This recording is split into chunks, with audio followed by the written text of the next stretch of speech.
having to completely re-establish my identity from the ground up. But I grew up with body shaming. Body shaming was my big thing. I'm done with walking into a shop and having to look straight ahead all the time because if I catch my reflection in the window.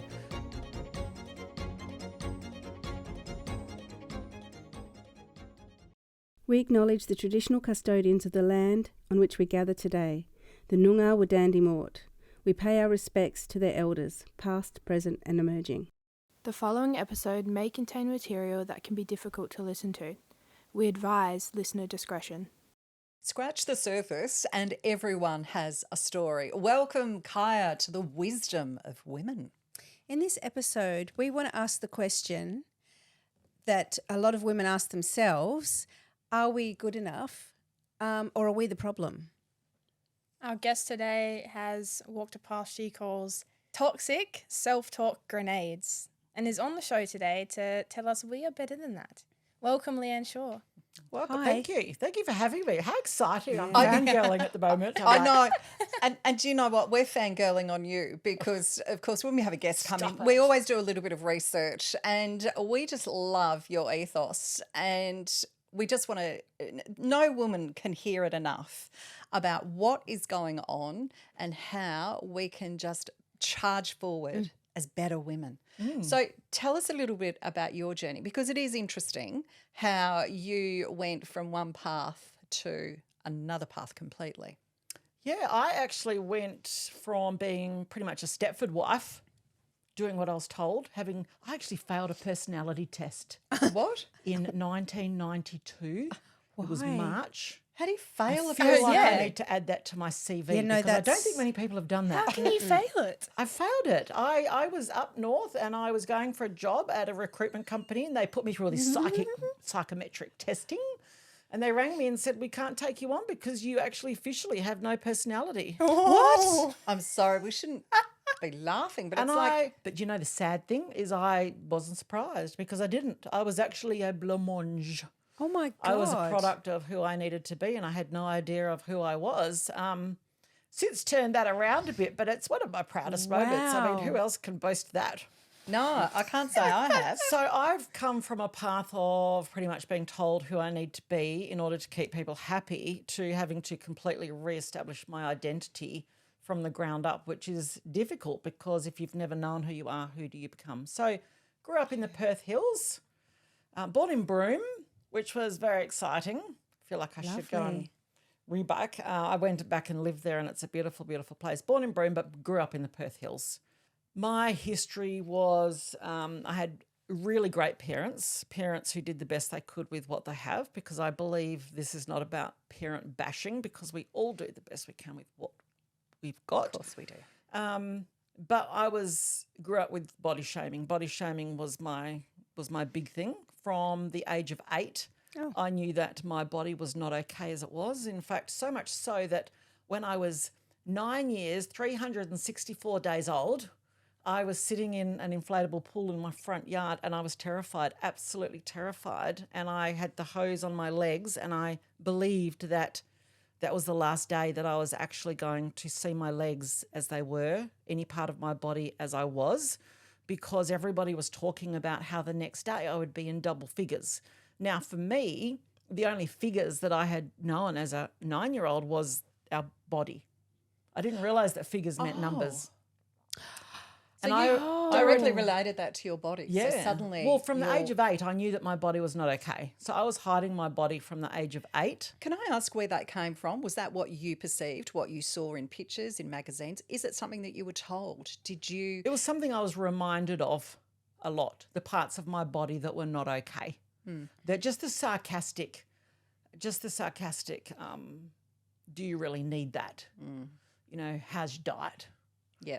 All that sort of stuff. And I was terrified as that kid, feeling that the next day. And I couldn't work out why everyone was so excited about me going to double figures because everyone was like, you're going to be in double figures. And I was absolutely terrified because I thought that's the last day I'm going to see my body as it was.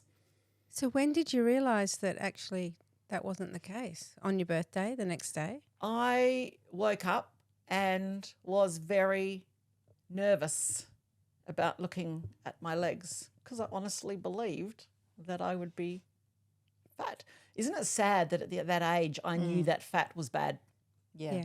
Yeah. That's the thing that I look back and feel most sorry about, is the fact that as that age, I already knew that if my body was large, that it was bad. Yeah, you're terrible. It's a terrible thing to understand, and as you say, in reflection, looking back at a small child to have had that kind of psychology going on. And it was just what we know, because understanding the mind as I do now, we don't have that life experience to go, oh, that's not right. So we click file store. We just absorb everything. But by the time I was 12, I had 2 experiences of sexual abuse. So the first one was when I was 5. And the second one, when I was 8, I actually never told anybody, because I already knew that you just don't. Because you'd either be in trouble. I mean, when I mentioned it to a distant family member, not an immediate family member, but a distant family member when I was 5, I got smacked for saying such awful things. So, but I didn't retain that as I'm bad, I'm not loved, or it was just a fact to me. So when, of course, it happened again at the age of 8, I never shared it with anybody. And it was only when I was delivering training a few years ago for a group of women that I realised in that moment, sharing my story, that by the age of 8, I already had the belief that in this world I'm on my own. And therefore life became a representation of evidence to prove that I was, hence the people I would choose to be in relationships with.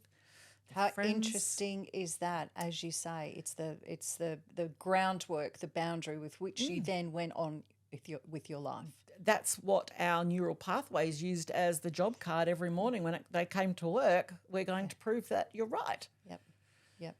So then more sexual abuse from someone else from the age of 16 through to 22.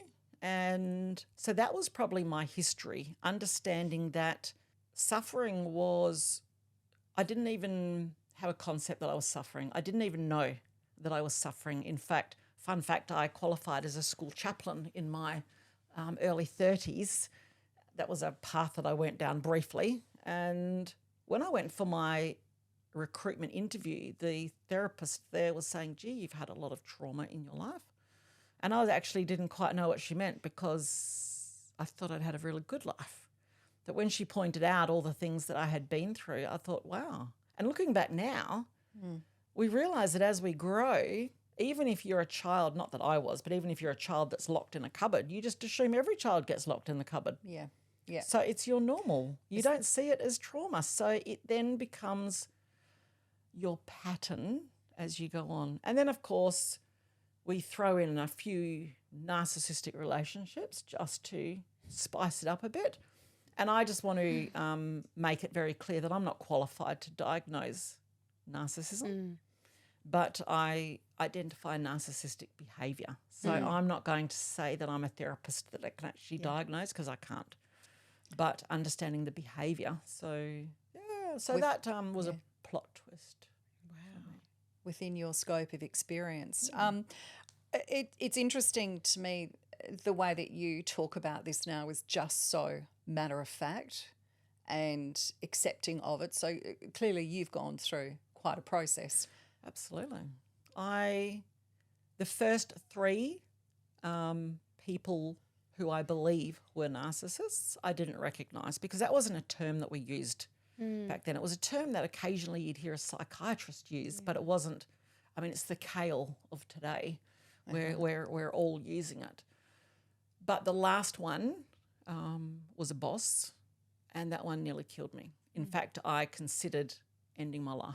Wow. Because I just didn't have the coping mechanisms for that. And it says a lot, because I have 3 beautiful daughters. But it wasn't that I wanted to end my life. I just had a craving for the peace that I knew that would bring. So it wasn't that I wanted to die. I just had such a huge craving for peace that I just couldn't do it anymore. And that experience was horrific. And I received death threats. My children received death threats at school. There was all sorts of it was just awful. But I credit that as probably one of the most valuable experiences of my life, because that was the turning point. And I can see now how the universe works. And because I didn't pay attention to the first one, the universe was like, she's not listening. Send her a bigger one. Yep. Okay. And I didn't pick up. And then I got a bigger one. And then I learnt, and I can say that had I known back then what I know now, none of those people would have got their hooks into me. And none of them were bad people. They were stuck in a pattern. They were stuck in a pattern that required me to be stuck in the pattern I was in, because we were just a magnet. It's almost a sense of synergy, isn't it? In the way we all dance around each other with our set behaviours. And we believe that it's us. Yeah. But it's not us. So did you have an epiphany moment, or was it a building of moments that put you on a path of change, of wanting more, of wanting to get out of this continuing? It was a building by default or by stealth. I didn't realise it at the time. So dealing with a toxic ex-husband, toxic best friend, or I use the term best friend loosely, the boss, the stepfather, they were all equipping me with things that I didn't realise I was being equipped with. So it was almost like the Hunger Games. My backpack was on and it was filling my backpack with resources. And then one day I just woke up and they just all downloaded, I guess. And I just thought, I'm done. I'm done dealing with these people. And if I was to speak my mind, what's the worst that would happen?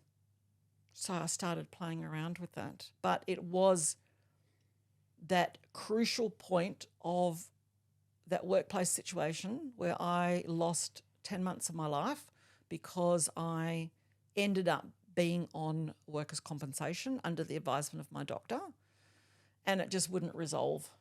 So I was in limbo land, and my teenage daughters all went out to work to fund the house because I ran out of entitlements. The insurance company wouldn't decide. It was that, like you see in the movies, sitting in the corner, literally rocking backwards and forwards, having no concept of even your own name. Oh, Leanne, that's an incredible pressure to carry. But I didn't realise that I was carrying it because it was all that I knew. And the turning moment for me was I got to a point where my girls said, we need to just get you out of here. We need to do something. They pulled their money together. Oh, my God. And they bought me 3 days right at the back end of Nannup in a gorgeous little cottage with a spa on the deck with no phone service, no one next to, where I just went away for 3 days. I had no sense of self-awareness then at all, and I went into the what I used to call back then the hippie shop, and I said to them, right, I'm going away for 3 days. Give me 2 books. Give me 2 books that are going to change my life. I may as well make this count. That's a bit of pressure on the bookshop, isn't it? Yeah, but they were like, to change my life. They were like, we know the 2 books. We'll give you a heavy one and a light one. Wow. So they gave me, the light one was called The Dalai Lama's Cat. Not sure if you've heard of that one, by David Michie. He writes a book from the point of view of the Dalai Lama's cat. Okay. And so that was really light and easy to read. And the one that they called heavy was the one that started to change it all for me, which is Ask and It Is Given by Esther and Jerry Hicks. And I thought it was all a load of crap. Be grateful and your life will change. What a pile of shit is that? Yeah. You know, life doesn't change when you're grateful. Life changes when you work for it. You know, that was my mentality. But I thought, well, I'm going to give this a go. And in the process started to understand vibrational alignment and frequency, and life started to change. And I'm like, oh, my God, it works. So it literally just gave me a quest and a thirst to do that, but I didn't know what to do with it. Still didn't know what to do with it. Was still contemplating not being here because life was still hard. There was one particular night when I thought, that's it. I know what I'm going to do. And I was with my then partner, and we were walking up those god-awful wooden steps here in Bunbury that lead to that god-awful lighthouse that you climb. Yeah, okay. That's a thigh buster. And I was walking up that, and I'm looking for the defibrillator because I couldn't breathe. And he was like a mountain goat, up and down, up and down, up and down. And he said to me, when we're finished, let's go down the road to the cafe and have a coffee. And I'm like, great, cake. And then on his next lap, he said to me, no, actually, let's not. Let's go to Bustleton and walk out on the jetty, which sounds nice. But my brain interpreted that as from the top of that hill, he could see down the road. Whose car did he notice that he then felt embarrassed to be with me, which is why he needs to take me 45 minutes away where nobody will see him with me. Really? And I was so fully convinced of that. In fact, it wasn't even a theory. It was just true. He's ashamed of me. He's seen someone's car pull up down there and he doesn't want to be seen with me. You'd had that thought before? Oh, all the time. Because was that true? No. It's never true. Nice. It's never true. You know us women, on the outside we look like we're having a great time with life, but on the inside it's a completely different story. So self-loathing was a massive part of my life from a child. So it was a very natural thought for me to have. We drove to Bustleton and I was furious. I was in my head thinking, I don't want to be with someone that's like this. Someone so shallow, someone that doesn't love me, someone's not proud of me. I deserve better than this. He's blah, blah, blah, blah, blah. Didn't say any of it out loud. He was oblivious. Yeah. He was just chatting away. And it was that night that I decided, actually, I don't want to live anymore because I'm done with these people judging me everywhere I go. I'm done with walking into a shop and having to look straight ahead all the time because if I catch my reflection in the window, I just spiral down to an extent that it takes me days to get out of. When I saw my reflection, and that was the night that I decided. I was actually really excited because I thought the sense of peace actually outweighed the sense of loss because I felt that I had nothing to contribute to my daughters and I felt that I was doing them a disservice. Isn't it terrible? Wow, yeah. The way that we think. That is the loss there of the toxic self-talk, isn't it? Just. And then the next day I had planned to go out for lunch with a friend, so I still decided to go. And she brought a friend with her. How rude. Don't you hate that? But that friend does what I do now. Oh. And I even go tingly when I think about it. Well, I'm intervening. Yeah. Now, these two people had no idea that I was going through this because it's a struggle that, as you know, we don't share. On the outside, we look like we're something completely different. We hide it. I was just curious with the way she saw the world. And I thought, wow. And I just loved the way that she talked and didn't take anything personally. And I thought, well, maybe I'll go and see her before I take any action. Okay. And she actually helped me uninstall the number one belief that was running me, which was I am defective. That you were the problem. That I was defective. Yeah. She uninstalled that and I started to lose weight. I was 164 kilo back then and I ate lettuce. I rode 25 kilometres a day. I ate health food with a side order of fresh air. But there was no way your body was letting go. No, because I was unaware of how neural pathways work and how we actually control them. So they were doing what I was telling them to do.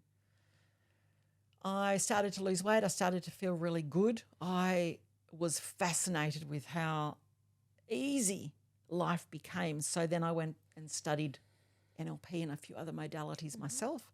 No interest in having a business, no interest in helping people.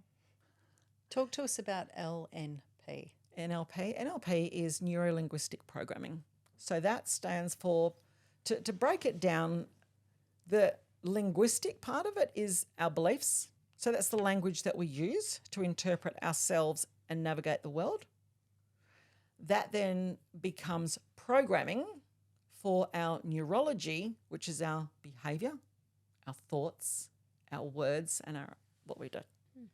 So I like to think of it as the beliefs that we have about ourselves are what our minds use to keep us safe, because our subconscious mind, which is what's running us, is not against us. It is simply doing what it's told. I like to simplify things. It comes to work every day. It knows that to keep us alive, it actually doesn't care how we feel because that's not on its job description. If we're rocking in the corner and crying, it's living a dream because we know how to do that and there's no surprises. We're not doing anything scary.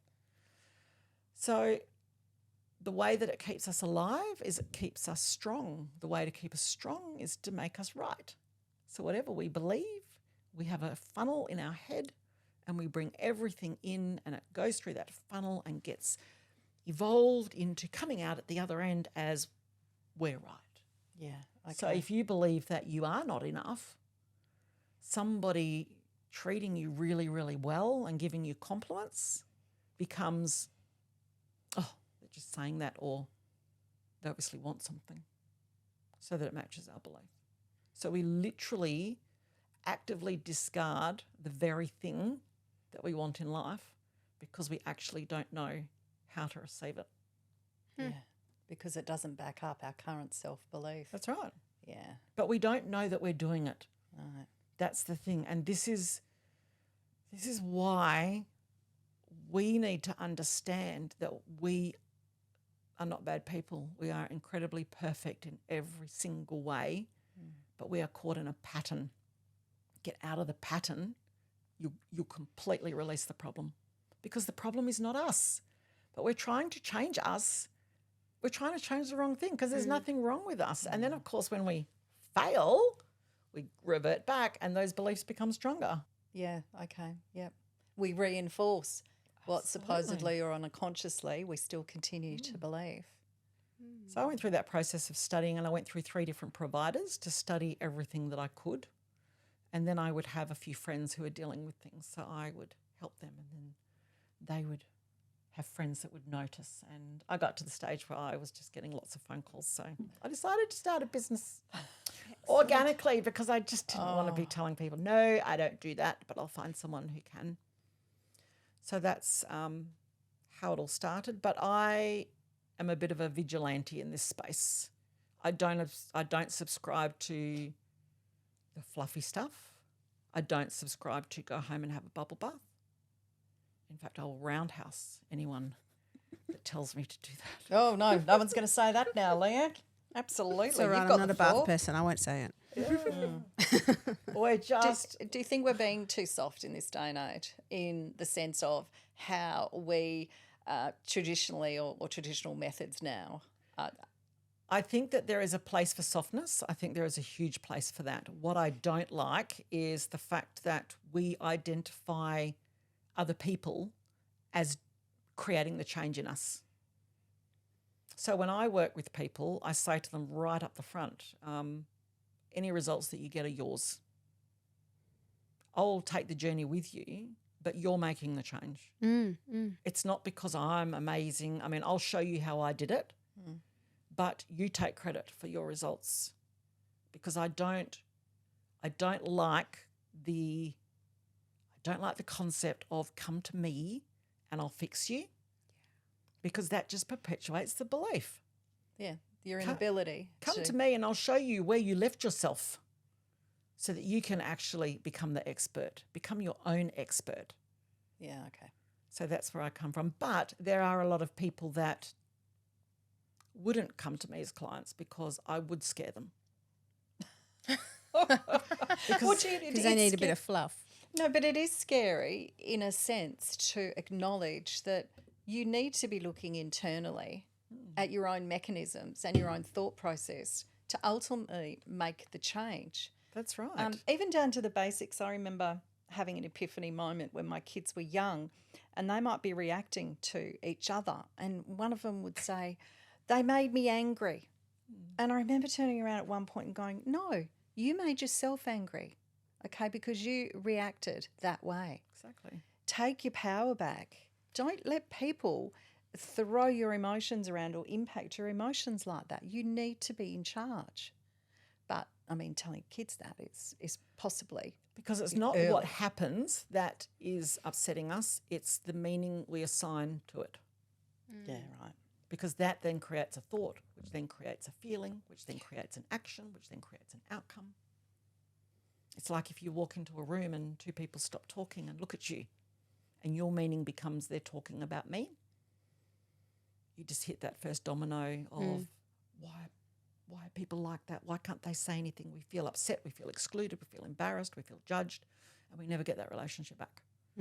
But if we walk into that room and 2 people stop talking and look at us and we think, oh, must have disturbed them. Yeah. So stop taking right. it personally. Yeah. Yeah, but we need to understand why we do it. It's easy to say, stop doing that, just stop it. But how do we do that? Yeah. That's the hard part. And the way that we stop it is we realise that the people that instilled that belief in us are simply giving us their belief. It's actually not our own. Yeah. Yeah. The people that raised us did the best they could with what they had, but if they didn't have their own self-worth, they raised us through, they taught us how to have self-worth through their own. Yeah, okay. The people that taught us, or some people that taught us not to be selfish, are the ones that needed us to not do what we wanted to do, but to please them instead. It all goes very deep, doesn't it? Because you're talking almost, I'm particularly with parents, and then that would go back to their own grandparents. Oh. So it's intergenerational sense of parameters or basic morals, ethics, or emotional values that are passed on. The rules of being a good person. This is the operating instructions for being a good person and to be liked. And nobody does that to us deliberately. And again, there is no such thing as a bad person, but we get these inherited beliefs. I mean, as kids, we all wanted that last piece of cake, but we knew not to take it because other people were more important. We knew that if we made other people happy, then we were loved. We knew that if we upset people, that we weren't. We knew that if we were proud of ourselves, we were told we were up ourselves. Yeah. So by people who were taught that themselves. But it's just this programming, and this is why I think my generation is struggling a bit with the new generation, because you guys set your own rules. Yeah, they're super confident. And it's weird. It is really weird because there's boundaries. And I'm like, what? What? So I'm navigating this, but like, go you, because you're the generation that's going to save us all. Yeah. Because our generation is one that we do as we're told. I'm learning a little bit from that, because I see being in a creative field and I see a lot of young people so like, I'm amazing. Look at what I've done. How cool am I? And I'm thinking. But then I think, What's the do you know real what? story? I'm good at that. I am really good at what I do, and I'm going to start saying it too. Like, I'm not going to go TikTok and say, hey, I'm so good. But if people ask, what do you do? And I'm really good at this. And I've just started to do that because I see these youngsters and I'm going, yeah. You haven't died. No. I've said it maybe figure. twice, but I just think, these guys are good, and they are good. Did you get a rash? Nope. Not yet. Did you get sick? No. It's really, and I felt like, no, I feel good because I'm like, no, I am actually quite good at what I do, my thing that I do. I'm good at it. But I'm learning from the youngsters because they go, yeah, I am really good at it. Yeah, you are. And even if you're not, if you believe you are, you will be. That's what I like too. Right. It's all Good old improving. imposter syndrome. It's Yeah. a thing, isn't it? Yeah, I'm not having that anymore because I know I love that. I'm good Let the rebellion at my begin. job. Yeah. Yeah. Even though I'm not doing it anymore, I know What that a I great was theme good for at the it. year. Yeah. But the imposter syndrome thing, yeah, because we've talked about this extensively, haven't we, Shauna? We have. No, I'm not an imposter anymore. And with a lot of female entrepreneurs as well, how often do we use we in our social media rather than I? Yeah. And I find it really interesting, the difference in gender sense too of imposter syndrome. I mean, you're probably across this, the statistics when you talk about, say, for example, males might be going for a promotion or a job. Research shows that they only need to believe that they have I think it's 60% of the skills required for that position. But they feel firmly that they're entitled and could do it fantastically. Women need to know they've covered 100% of the skills or experience before they feel confident enough to step forward and put their hand up.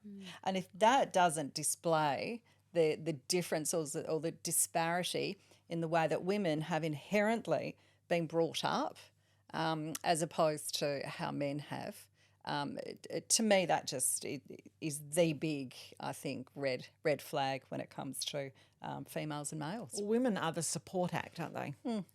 Women are the rescuers. We are the ones that make things better. And I work with a few men, and I have come to learn that men often can be way more insecure than women, but it's just that they've not been taught that they're allowed to be. So they've been taught by society as well that they outrank us, and we've followed suit. But it is really hard. I was having a chat with my daughter this morning, and she said, it's just awful. It's just awful. You know, there's a lady that I work with who she wore the same, and you would relate to this, Shorter. She wore the same thing to a meeting, and someone came up to her and said, you've worn that before. Whereas there's these guys in there that have worn the same suit every day for the last 3 years and no one cares. Yeah. Insane. Yeah. That was like me going grey, Oh. right? I'm sitting there watching, you know, my other people, Their males. wisdom highlights. Within, yeah, there you go, within the work environment. And I'm getting all these questions about, oh, you've stopped dyeing your hair, or, oh, geez, you're going grey. I'm like, has anyone turned around and mentioned that once to any of the male colleagues in this newsroom? Why are you going grey, mate? Oh, you've stopped dyeing your hair. It was just such a classic example. Silver fox. Yeah. Oh, yeah. We just get old. And don't We get crone. Although we're taking We're crone, taking crone, we like and crone. we're going to turn it around, and we're using that in a positive way. Yeah. Don't you doesn't it really stick into you when you are authentically you are labelled as brave? Yes. This is a big and I heard that on one of your podcasts as You're well, so because I was brave. listening in, and you're so brave, and it's like Yeah. it's so you can see why we are conditioned to be we're conditioned to be what we need to be rather than who we are. Therefore our identity is created by other people. We have no idea who we are. And as you say, stepping forward as our authentic self is not something that What we've even learned. is that? What is that? Yeah, who am I? It's a question that you'll never find an answer for. What if people see my authentic self and they don't like me? That's a big thing, isn't it? Yeah. Well, the thing is, you know, let your weirdo light shine, because then you attract the other weirdos who think like you do. And anybody that doesn't like your authentic self, I'm sorry, but they need to go. Even if they're family members, they need to go. It doesn't mean that you need to get them all together and evict them, but it just means that you're allowed to create a boundary on what interaction you have. We were discussing earlier that around that concept of it's okay to disagree.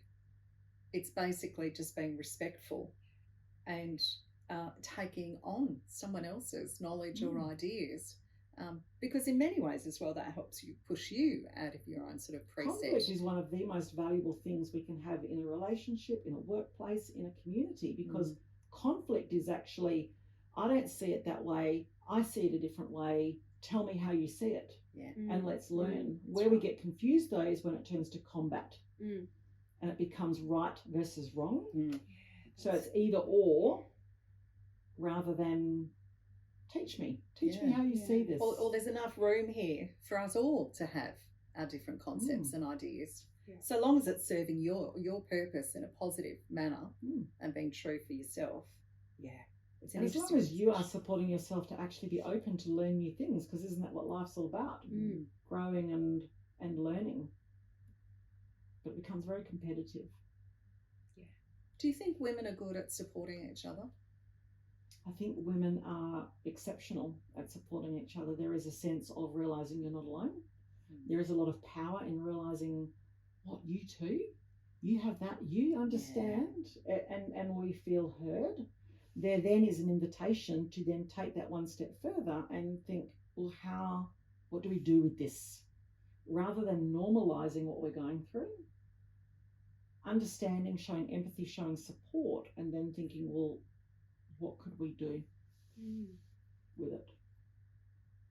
Yeah, because information is powerful, as you say, in the sense, though, of taking it further than just being knowledge. It becomes action. It becomes an expansion of our our own actions and our own thoughts. But a lot of us believe that we can't achieve what it is that we want to achieve because we see our goals through our self-worth. Yes. And we see our potential through our self-worth. And of course, the good old comparisonitis. Yeah. So having a group of women sitting in a safe space where they can be exactly who they are for as long as they need to be is very, very healing and provides an outlet, because I see a lot of women as being like a genie bottle, and the stopper in the bottle is compliance, subservience, and being a helpaholic. But because the more we value other people, the bigger the pressure that builds up. So being with other women allows us to remove that stopper and release some of that pressure. And then sometimes that's enough. Sometimes that's enough for us to go on and feel like we can be more. But let's get rid of the belief that we need to struggle before we need to grow, that we need to see a problem in order to grow. Yeah, that's really interesting, isn't it? I remember at some point, it was quite a number of years ago, realising that I was a pleaser. I found myself starting to recognise how I would apologise a lot when it wasn't even my fault, or when a situation might be developing out of my control. But for some reason, I always felt like, sorry.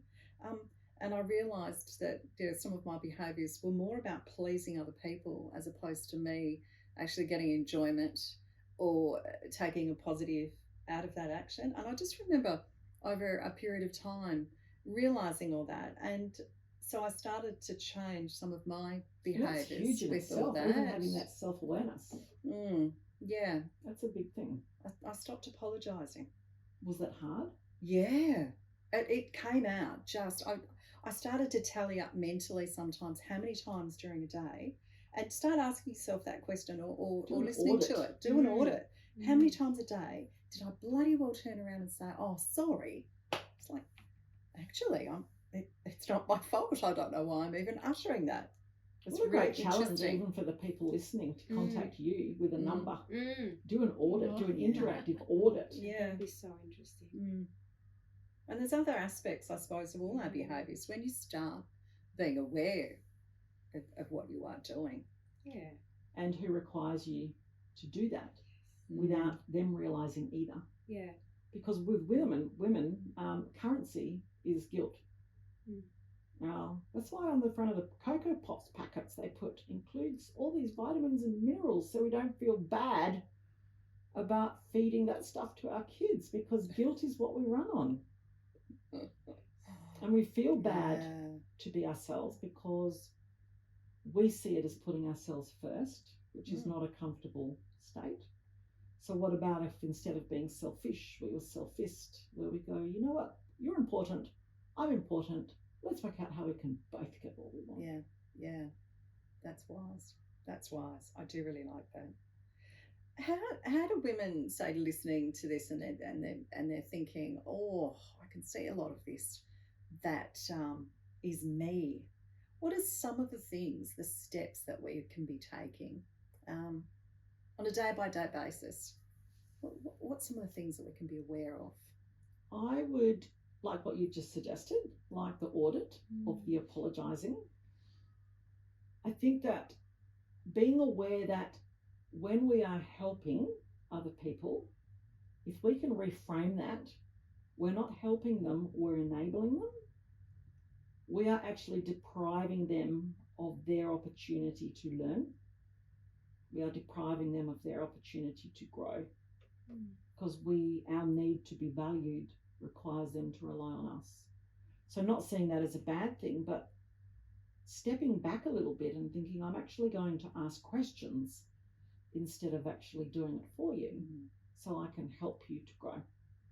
So being aware of, are we helping,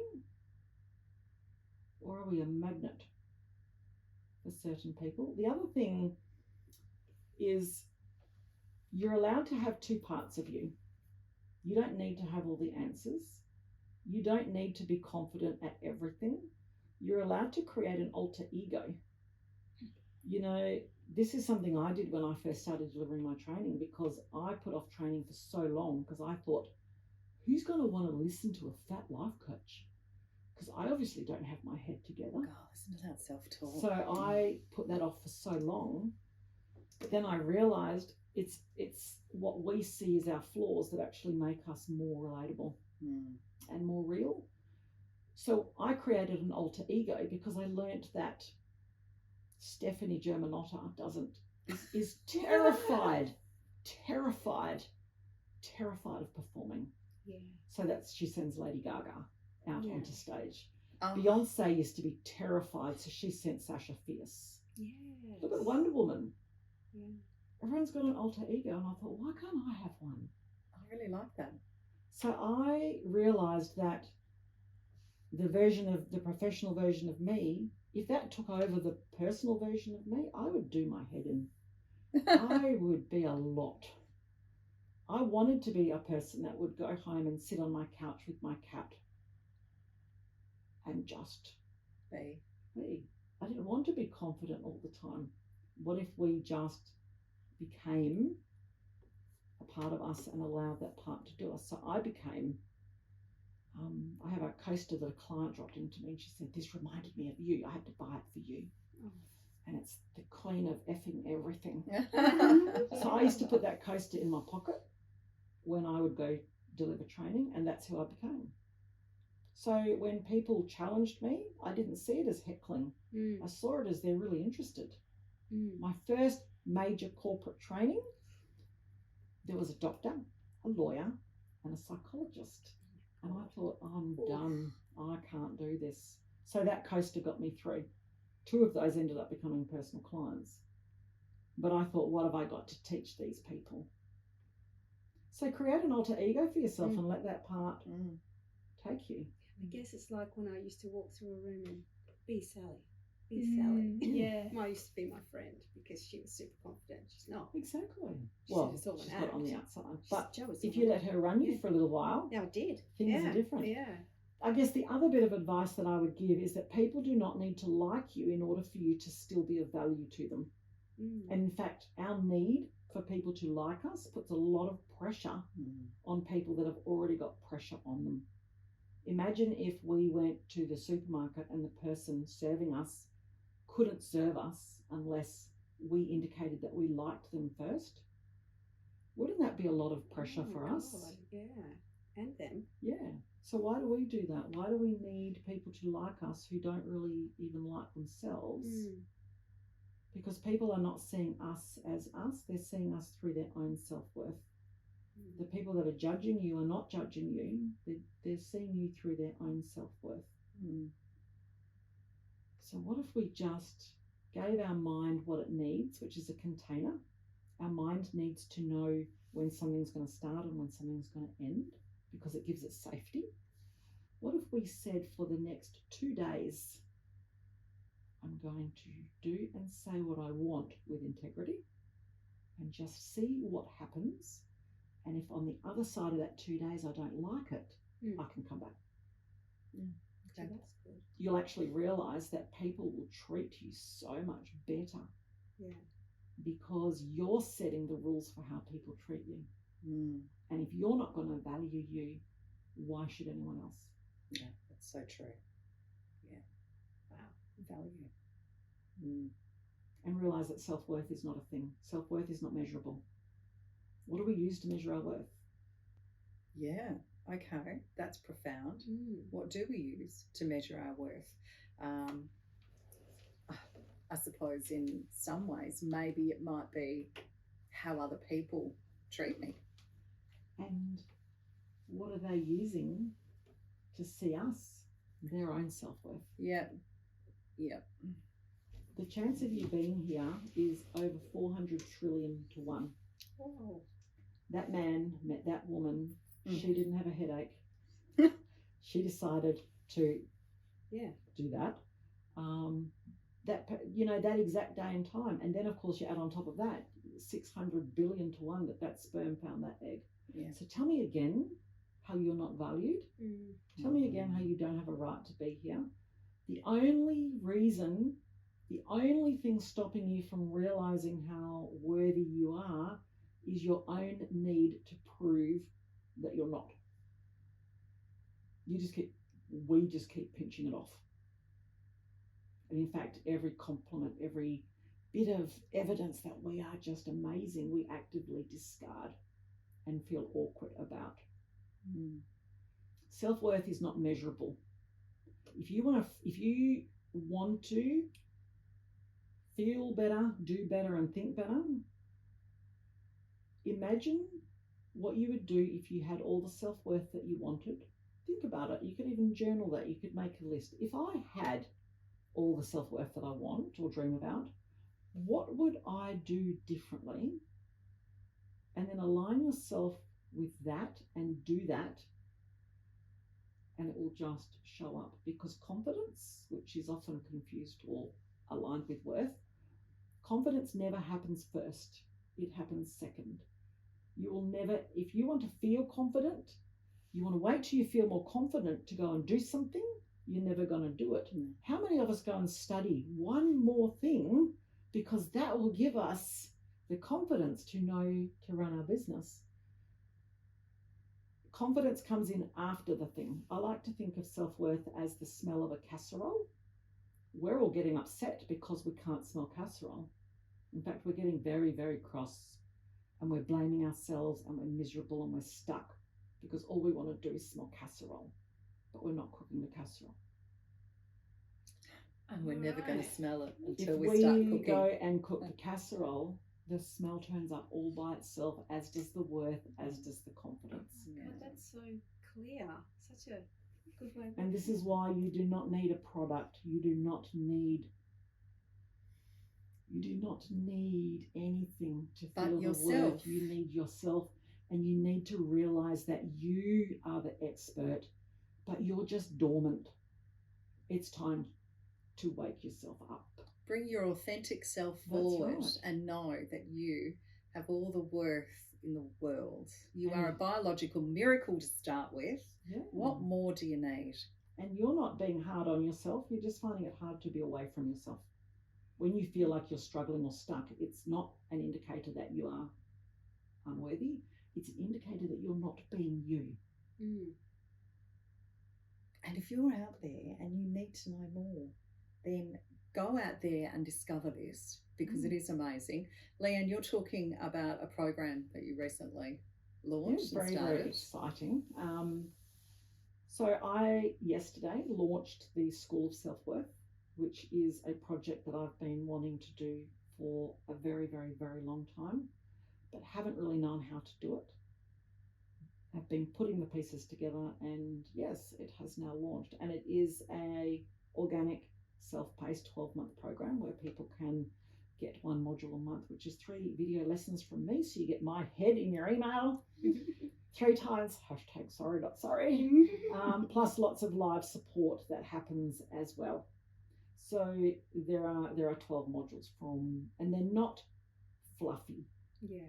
They're designed to awaken your inner expert, so that at the end of the 12 months, in fact, after the end of the first month, life is easier, because it's not about changing yourself, it's about restoring yourself. And that's what the program is for. So anybody that wants, we can pop some links in the episode today if anyone is more interested. Leanne, you have uncovered so much here. This is another discussion where we could sit here for hours, I think, going over it all. It's amazing listening to you. Do you have a particular quote that you would like to share with us that resonates with you? they change every day. One of my favourite quotes is, "I've upped my frequency, so now up yours." But I would have to say that the 2 that I love the most, one is by Donna Zajong, and that is, "Who do you want to be on the way to what you want?" It's very profound. And the other one is a link that a friend sent me just recently. It was one of those America's Got Talent auditions, and it was a lady who was singing, and she had terminal cancer, and she has since passed away. But she was so incredibly inspirational, and her quote, and you can find her, she goes under the name of Songbird. Her quote is, "You don't need to wait until things aren't hard in order to be happy." Yeah, I do remember her. Yeah, beautiful, beautiful. And they're such wise words, aren't they? Don't wait. Don't wait. Yeah, you're in charge of yourself. Remember that. Because imagine if life is scary, think about we're going to die one day. Why don't we start living? Imagine if it's scary, if life feels hard at the moment, but becoming yourself also feels hard. Let's just choose our heart. Yeah, I do love that too. Yeah. Choose your heart. That is something I think that is profound on so many different levels. I'm so proud. I haven't sworn once. Oh, that's all right. I'm actually thinking like I'm so adulting right now. We'll chuck some beep beeps in there for you. Just to make me feel like just to make you feel a little better. Thank you, Leanne. No, thank you. It's been an honour to come and spend some time with you, and thank you for the work that you're doing as well, because I've also learned a lot from you and the guests that you've had on. Well, this is what we've loved about having so many women from so many different areas. And you know what it is? It is scratching the surface. It's finding out a little bit more. There is so much more that women can contribute, and coming together and passing on the wisdom is always good. Mm-hmm. Now, if you have been affected by any of the topics discussed in this conversation, we will have links below. And if you have enjoyed listening, then please consider subscribing and putting on notifications. Thank you again. It's been mind-blowing for me. Yeah. Oh, yeah. I've been speechless the whole time. Yeah. Oh, no, that's just because I talk a lot. I don't give anyone else a chance. You got to wait for me to draw back. And always remember, every day, you are remarkable.